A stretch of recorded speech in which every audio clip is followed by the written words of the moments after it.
Welcome to S6 TV Telugu news కి స్వాగతం. బులెటిన్ల ముందుగా హెడ్లైన్స్. కేంద్రం ఇచ్చిన నిధులు ఏం చేశారో తెలియదు, ఎటువైపు వెళ్లాయో తెలియదన్న ముఖ్యమంత్రి చంద్రబాబు నాయుడు.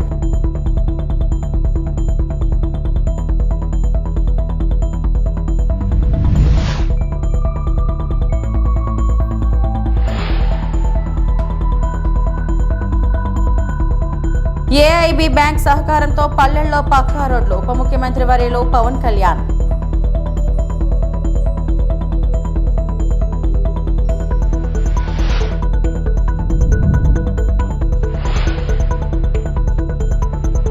సిఐఐ ఆధ్వర్యంలో నిర్వహిస్తున్న సదరన్ రీజనల్ కౌన్సిల్ మీటింగ్ లో పాల్గొననున్న నారా లోకేష్.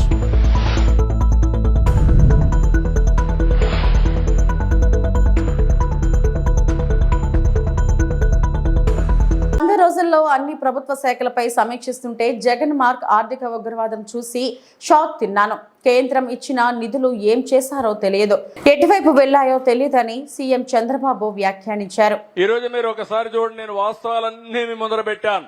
7 వైట్ పేపర్లు పెట్టాను. 100 రోజుల్లో అన్ని డిపార్ట్మెంట్లు సమీక్షలు చేశాను. సమీక్షలు చేస్తా ఉంటే నాకే షాకింగ్ న్యూస్ వస్తా ఉంది. డిపార్ట్మెంట్ లో కేంద్రం ఇచ్చిన డబ్బుల్ని వాడేసి, డైవర్ట్ చేసి, ఒక విధంగా దుర్వినియోగం చేసి, కడాన దేనికి ఖర్చు పెట్టామో చెప్పకుండా తిరిగి మనకిచ్చే డబ్బులు కూడా రాకుండా పోయే పరిస్థితి వచ్చింది. ఒక ఉదాహరణ, పంచాయతీ రాజులో ఫైనాన్స్ కమిషన్ ఇచ్చే 990 కోట్ల రూపాయలు ఇవ్వకుండా ఇప్పుడు రావాల్సిన డబ్బులు 1200 కోట్లు మిగిలిపోయే ఇవ్వకుండా అడ్డం పెట్టే పరిస్థితికి వచ్చారు. ఇప్పుడు ఆ 990 కోట్లు ఇచ్చాను, 1200 కోట్లు వచ్చాయి. ఇప్పుడు సర్పంచులందరికీ కాస్తో కూస్తో వెసులుబాటు వచ్చి పనులు చేసే స్థాయికి తీసుకొచ్చావంటే అది గాడి దప్పిన పరిపాలన ఘాట్లో పెట్టడం అని చెప్పి కూడా నేను మీ అందరికి విజ్ఞప్తి చేస్తున్నా. ఒక రంగం అని కాదు, అన్ని రంగాలలో ఇదే పరిస్థితి. ఈ రోజు ఇక్కడ ఉంది, మీ ఊరు పక్కనే ఏదైతే రిజర్వాయర్ ఇక్కడనే గుండ్ల కమ్మ ఉంది. కేంద్ర ప్రభుత్వం ఒక బంగారం లాంటి ఒక కార్యక్రమాన్ని ఇచ్చారు. అంటే గుండ్ల కమ్మ నుంచి ఈ చుట్టుపక్కల 5-6 నియోజకవర్గాల్లో మల్టీపర్పస్ వాటర్ స్కీమ్ పెట్టి పైప్ లైన్ల ద్వారా ఇంటింటికి కొళాయి ద్వారా నీళ్లిచ్చే కార్యక్రమం 5 ఏళ్లయింది. ఒక్క ఊరికి నీళ్లిచ్చిన దాఖలాలు లేవు. దీనికి వాళ్ళు ఇచ్చిన ప్రోగ్రాం చూస్తే మేము 50% ఇస్తాం, మీరు ఒక 50% పెట్టుకోండి, రెండో పెట్టుకొని మీరు ఎంతైనా పర్వాలేదని ఒక్కొక్క రాష్ట్రం 1,00,000 కోట్ల రూపాయలు ఖర్చు పెట్టే పరిస్థితికి వచ్చారు. కొన్ని రాష్ట్రాల్లో 70,000 కోట్ల రూపాయలు ఖర్చు పెట్టారు సిరిసగం వేసుకొని. దీనివల్ల ఇంటింటికి కొళాయి ద్వారా నీళ్లు ఇచ్చారు. మన రాష్ట్రంలో దౌర్భాగ్యం 3,000, 2,000 కోట్లు ఖర్చు పెట్టకుండా, ఇచ్చిన డబ్బులకి లెక్క చూపించకుండా, ఇచ్చిన డబ్బులు రిలీజ్ చేయకుండా ఇష్టానుసారంగా చేస్తే నిన్నే నేను చెప్పా, మళ్లీ ఒకసారి స్ట్రీమ్ లైన్ చేద్దాం. తప్పకుండా ఎక్కడెక్కడ జిల్లాలున్నాయో 26 జిల్లాలకి నీళ్లిచ్చే బాధ్యత, ఇంటింటికి కొళాయి ద్వారా నీళ్లు సరఫరా చేసే బాధ్యత ఈ ప్రభుత్వం తీసుకుంటామని చెప్పి చాలా స్పష్టంగా హామీ ఇచ్చాం. ఓ ప్రాంతం అభివృద్ధి చెందాలంటే మొదట ఆ ప్రాంతంలో రవాణా మార్గాలు మెరుగవ్వాలన్నదే ఆర్థిక శాస్త్ర ప్రాథమిక సూత్రం. రాష్ట్రంలోని గ్రామీణ ప్రాంతాలు వేగంగా అభివృద్ధి చెందుతున్న వేళ రాష్ట్రంలోని ప్రతి గ్రామంలోని రోడ్లు బాగుపడాలని, గ్రామాల మధ్య అనుసంధాన రహదారులు నాణ్యతతో ఉండాలని ఉప ముఖ్యమంత్రి పంచాయతీరాజ్ గ్రామీణాభివృద్ధి శాఖల మంత్రి పవన్ కళ్యాణ్ అధికారులకు దిశానిర్దేశం చేశారు. పల్లెదారులకు అవసరమైన నిధులను Asian infrastructure investment bank AIB సమకూరుస్తుందన్నారు. రాష్ట్రంలో 250 మించి జనాభా ఉన్న ప్రతి గ్రామానికి పక్కా రోడ్ల సదుపాయం కల్పించేలా గ్రామాల మధ్య అనుసంధాన దారులను నిర్మించే కార్యక్రమానికి శ్రీకారం చుట్టనున్నారు. శుక్రవారం ఉప ముఖ్యమంత్రి క్యాంప్ కార్యాలయంలో ఏఐబి ప్రతినిధులు పవన్ ఖర్కి, తౌషిక్ రెహమాన్, పంచాయతీరాజ్ గ్రామీణాభివృద్ధి శాఖల అధికారులతో పవన్ కళ్యాణ్ ప్రాజెక్ట్ రెంటింగ్ స్థితిగతులపై సమీక్ష నిర్వహించారు.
విజయవాడలో సిఐఐ నిర్వహించిన సదరన్ రీజనల్ కౌన్సిల్ సమావేశంలో విద్యా ఐటీ శాఖ మంత్రి నారా లోకేష్ పాల్గొన్నారు.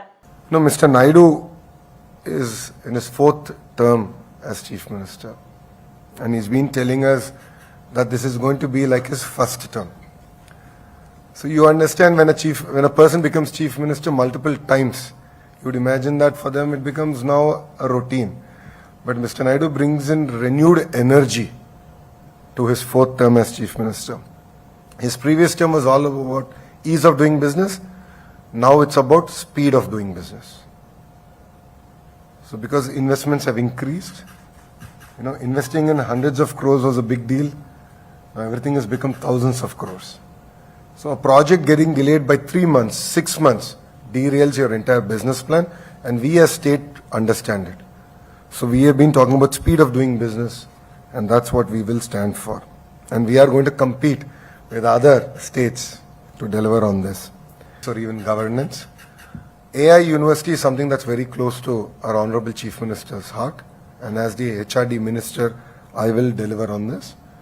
This is designed keeping in mind the erstwhile ISB model. So we expect titans of industry to support us in this journey and actually run the institution. So government is good at policy making, giving land, and that's where we want to end our role and let industry run the curriculum, the direction, like how you've done amazingly well with ISB. As a state HRD minister, I'm looking at transforming our entire curriculum from KG to PG. It's very important to educate our children at a very young age, and if you launch them in the right direction, then the sky is the limit. So we are very conscious of that, and that's exactly what I am going to do. As far as IT electronics, yes, Andhra Pradesh has missed the Y2K advantage because we were a combined state, and back then Hyderabad was the singular focus. As far as IT investments, the data center investments, AI investments, our focus area is going to be Visakhapatnam. No second thoughts about it. And we will not miss this bus. So next 6 months, you will hear a lot of announcements coming about as far as data centers and the entire AI, harnessing the data center energy through AI. Anakapalli జిల్లా నర్సీపట్నం 100 రోజుల్లో ఎల్లవరం గ్రామానికి 2.81 కోట్లు నిధులు మంజూరు చేశాం. ఈ 5 ఏళ్లలో నియోజకవర్గాన్ని పూర్తి స్థాయిలో అభివృద్ధి చేస్తామని సభాపతి అయ్యన్న పాత్రుడు తెలిపారు. ఇది మంచి ప్రభుత్వం కార్యక్రమంలో భాగంగా గొలకొండ మండలం ఎల్లవరంలో నిర్వహించిన సమావేశంలో ప్రభుత్వం చేపట్టిన కార్యక్రమాలపై ఆయన వివరించారు. దీపావళి నుంచి ఉచితంగా 3 సిలిండర్లు పంపిణీ చేయనున్నారని అన్నారు. గత ప్రభుత్వ హయాంలో పంచాయతీకి 1 పైసా కూడా ఇవ్వలేదని, కానీ డిప్యూటీ సీఎం పవన్ కళ్యాణ్ ఆదేశాలపై ఎల్లవరం పంచాయతీకి 7 లక్షలు మంజూరు చేశారని తెలిపారు. ఎల్లవరం గ్రామం నాకు మెజారిటీ ఇచ్చింది, వారికి రుణం తీర్చుకోవాల్సిన బాధ్యత నాదే అని అయ్యన్న పాత్రుడు పేర్కొన్నారు. కొత్త ప్రభుత్వం వచ్చిన తర్వాత ఏ కార్యక్రమం చేపట్టాలన్నా కొంత సమయం పడుతుందని, గత ప్రభుత్వం రాష్ట్రాన్ని దోచుకెళ్లి ఖజానా ఖాళీగా అప్పచెప్పిందని ఆయన ఆరోపించారు. 16,437 ఉద్యోగాల కోసం మెగా డిఎస్సి ప్రకటించాం. పెన్షన్లు పెంచి సచివాలయ ఉద్యోగుల ద్వారా 1 రోజులోనే పంపిణీ చేస్తున్నాం. నర్సీపట్నం ఆసుపత్రులకు వచ్చే రోగులకు తక్కువ ధరలో భోజనం అందించేందుకు అన్నా క్యాంటీన్ ఏర్పాటు చేశామని అన్నారు. ల్యాండ్ టైటిలింగ్ యాక్ట్ ను రద్దు చేసి భూముల జోలికి ఎవరూ రాకుండా చర్యలు తీసుకున్నామని అన్నారు. ఉద్యోగస్తులకు ప్రతి నెల మొదటి తేదీనే జీతాలు వేయిస్తున్నాం అని ఆయన వివరించారు. ఈ కార్యక్రమంలో ఆర్డీఓ జయరాం, మండల తెలుగుదేశం పార్టీ అధ్యక్షుడు అడిగిర్ల నానిబాబు, కేఎల్వరం సర్పంచ్ రాంబాబు, నియోజకవర్గం ఇన్ఛార్జ్ సూర్యచంద్ర మరియు ప్రభుత్వ అధికారులు పాల్గొన్నారు. నేను 42 సంవత్సరాల నుంచి రాజకీయాలు ఉన్నాను.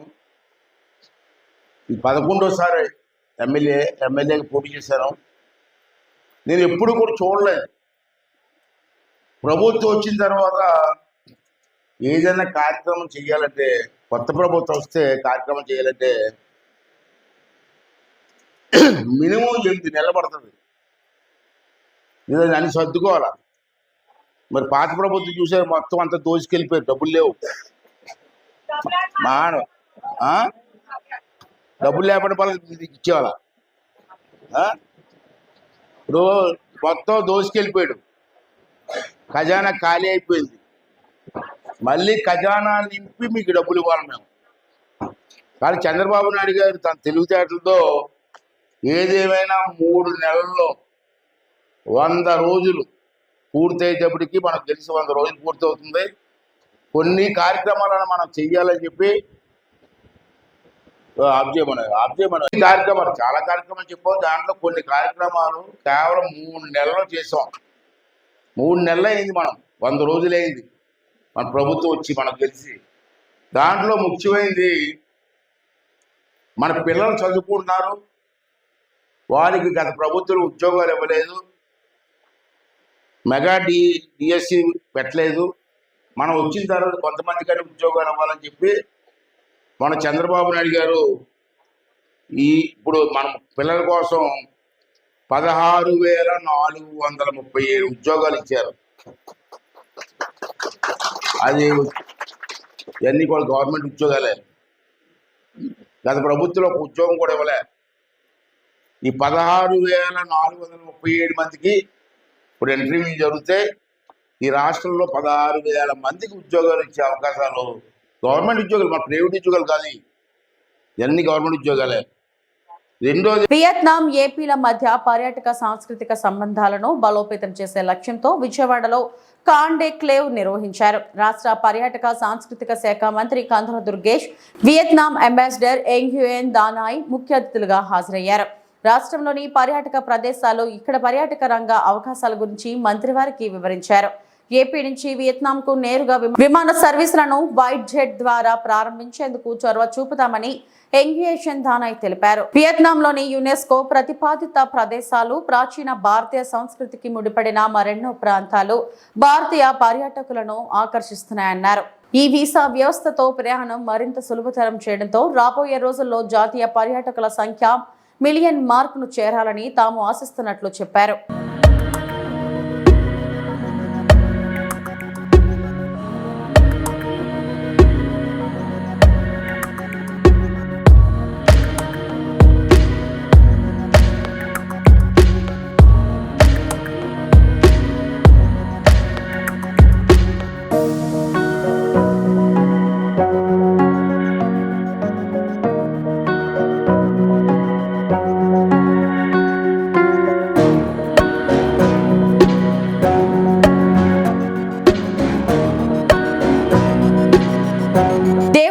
రాజకీయం చేయడం చంద్రబాబుకే చెల్లిందన్నారు వైఎస్ఆర్సీపీ ఎమ్మెల్సీ బొత్స సత్యనారాయణ.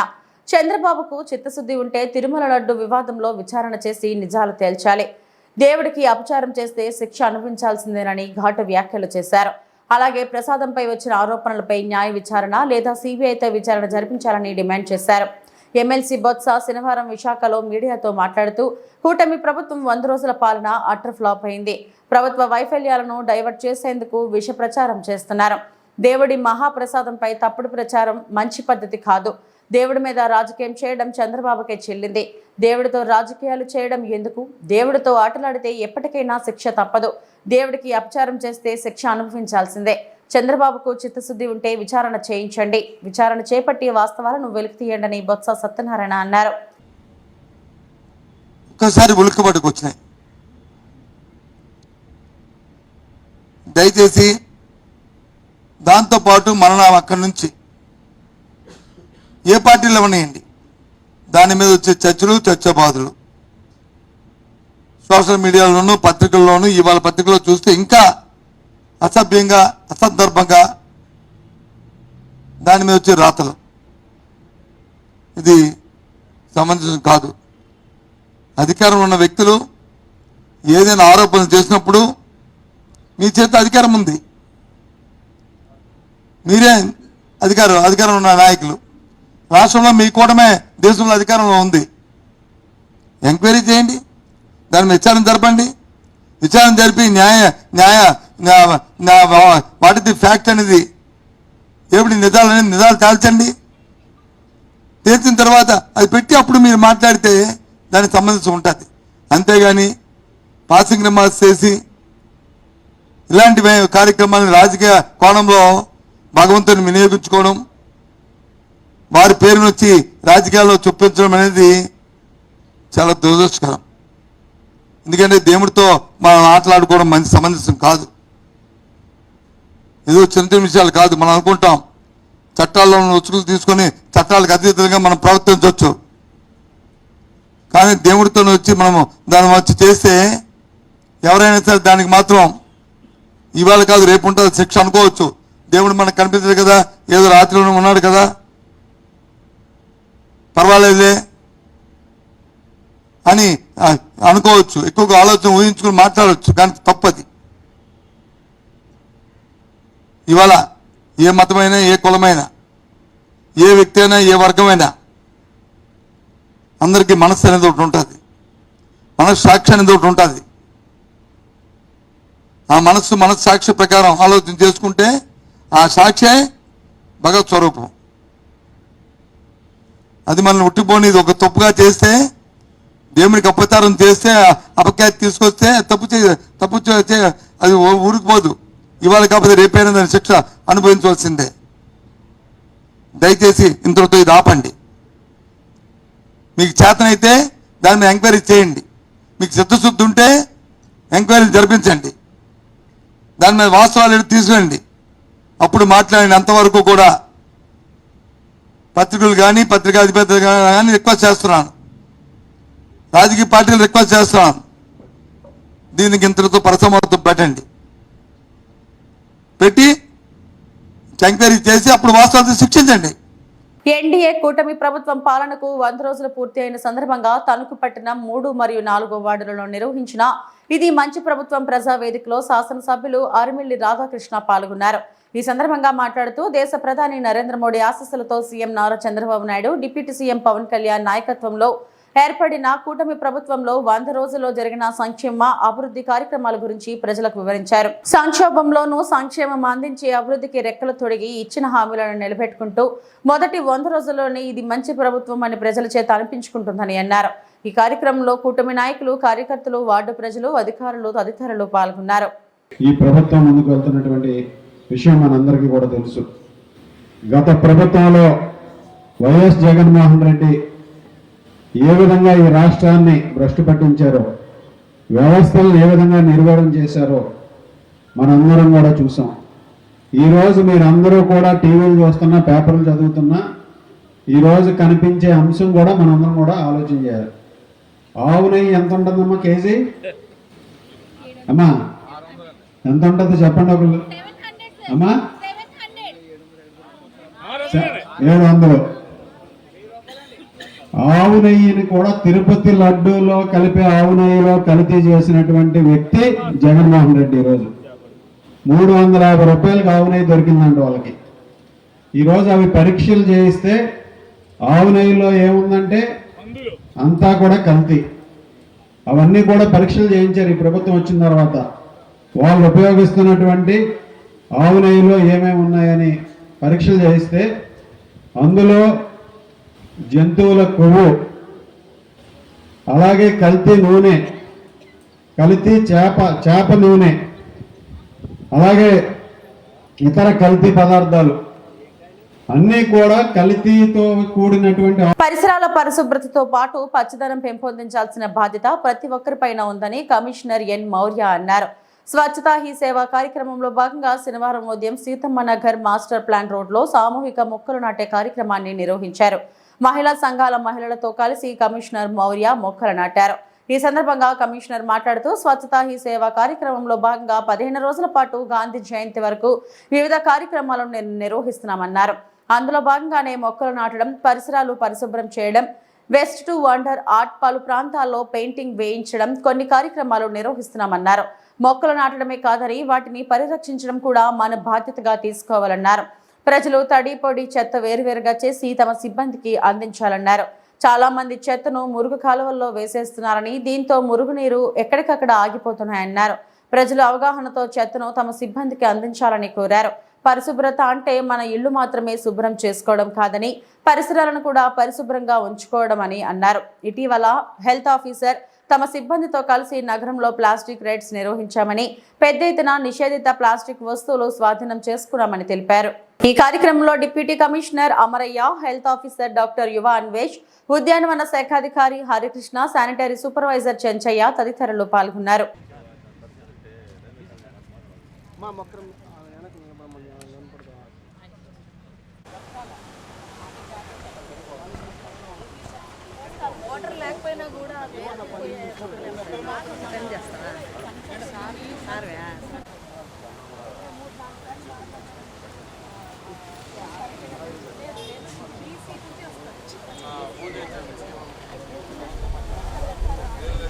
సేవ ప్రోగ్రాంలో భాగంగా ట్రీ ప్లాంటేషన్ చేయడం జరిగింది.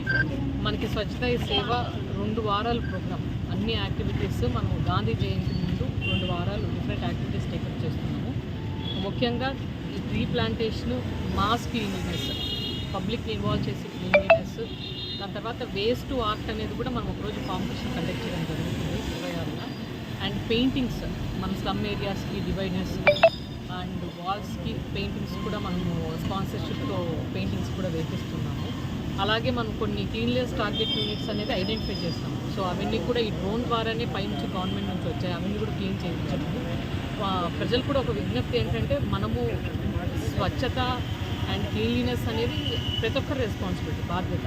అది గవర్నమెంట్తో, కార్పొరేషన్లో ఒకటే కాదు, ప్రతి ఒక్కరి రెస్పాన్సిబిలిటీ. కాబట్టి ఇంటింటికి వచ్చినప్పుడు చెత్త మనము బైఫ్రికేట్ చేసి తడి చెత్త, పొడి చెత్త ఇవ్వడము, తర్వాత బయట మనము డంపు చేయకోకుండా ఎక్కడంటే అక్కడ చెత్త వేసేయడము, అలా లేకోకుండా డ్రైన్స్లో కూడా చాలా చెత్త వేసేసి డ్రైన్స్లో కూడా వస్తూ ఉంటుంది. అలా వేయకోకుండా మన పరిసరాలు, మన ఇళ్ళే కాకుండా పరిసరాలు క్లీన్ చేసుకోవడం కూడా మన బాధ్యత. కాబట్టి అందరూ కూడా ఇన్వాల్వ్ అవ్వాలనేసి కోరుకుంటున్నాను. తిరుపతికి వచ్చే భక్తుల్లో మరింత భక్తిభావం పెంచుతూ తిరుపతి కీర్తి ప్రతిష్టలు పెరగడానికి నగర సంకీర్తన దోహదం చేస్తుందని నగర సంకీర్తన మండలి సభ్యులు మురళీవాసు భరత్ అన్నారు. తిరుపతి నగరంలో భక్తిభావం మరింత పెరగాలని, ఆధ్యాత్మిక వాతావరణంలో ప్రజలు నివసించాలన్న సంకల్పంతో స్థానిక రాయలసీమ రంగస్థల చైర్మన్ గుండాల గోపీనాథ్ రెడ్డి నగర సంకీర్తన మండలి ఏర్పాటు చేసి ఈసారి తిరుమల బ్రహ్మోత్సవాల్లో భాగంగా మొదటి శనివారం భజన మండలి కళాకారుల చేత సంకీర్తన గోష్ఠి నిర్వహిస్తున్నారు. అందులో భాగంగా బ్రహ్మోత్సవాల మొదటి శనివారం ఉదయం భజన మండలి కళాకారులు సాంప్రదాయ వస్త్రాలతో స్థానిక గోవిందరాజస్వామి ఆలయం నుంచి 4 మాడవీధుల్లో నగర సంకీర్తన చేపట్టారు. నగర సంకీర్తన అనంతరం భక్తులకు అన్న ప్రసాదాల వితరణ చేయడం జరిగింది. ఈ కార్యక్రమంలో సుశీల, మునికుమారి, పద్మావతి, వెంకటాచలం, జయమ్మ, కల్పన, ఉషారాణి, భరత్, పార్వతి, ధనలక్ష్మి, నిర్మల, వాసురెడ్డి, మునినాథరెడ్డి, కస్పా పద్మనాభం, చంద్రబాబు నాయుడు, కొండే చెంగారెడ్డి, సాంబోలో హరినాథు, పొన్నాల జేజిరెడ్డి తదితరులు పాల్గొన్నారు.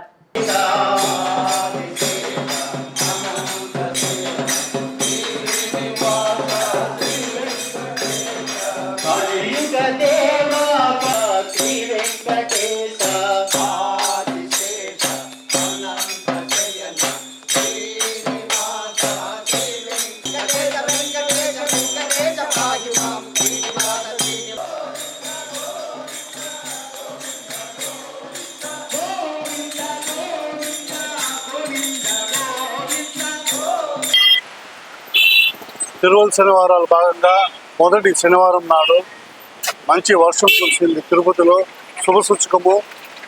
ఆ దేవదేవుని వెంకటేశ్వర స్వామి ఆశీస్సులు అందరికీ ఉన్నట్లే, అలాగే నగర సంకీర్తన ప్రతి శనివారము తిరుపతి గోవిందరాజస్వామి గుడి 4 మాడ వీధిలో తిరగడము అందరికీ తెలిసిన విషయమే. 50 సంవత్సరాలు పైబడిన వాళ్ళు ఏ మాత్రము అధైర్యపడకుండా వర్షంలో చాలా భక్తి శ్రద్ధలతో 4 మాడ వీధుల్లో భక్తి శ్రద్ధలతో భజనలతో తిరగడము చాలా సంతోషకరమైన విషయము. ఇది ఇలాగే కొనసాగించాలని మనస్ఫూర్తిగా కోరుకుంటూ మీ కర్ణాటక మురళి, తిరుపతి. గణటాస్ నెల మొదటి వారం ప్రారంభం. ఈ మొదటి శనివారంలో మన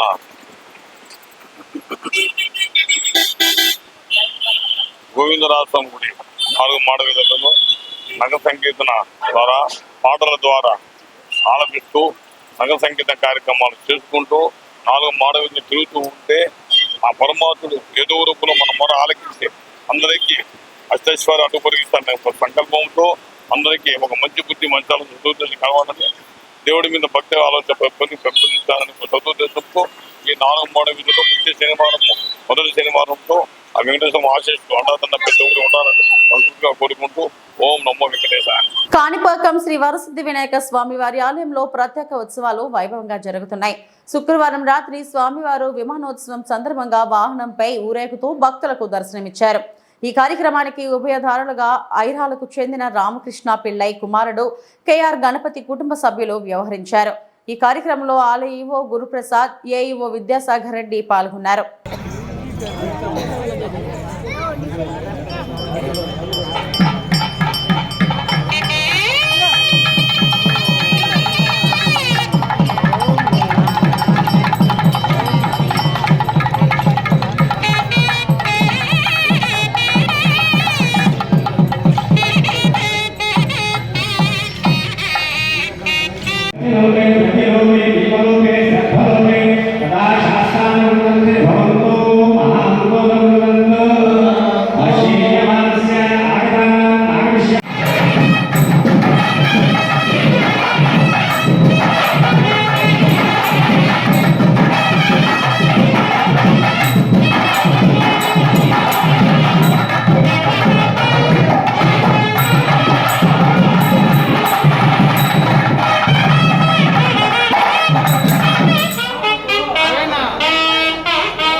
ఇవి ఇప్పటివరకు నా బులెటిన్ అప్డేట్స్. నమస్తే.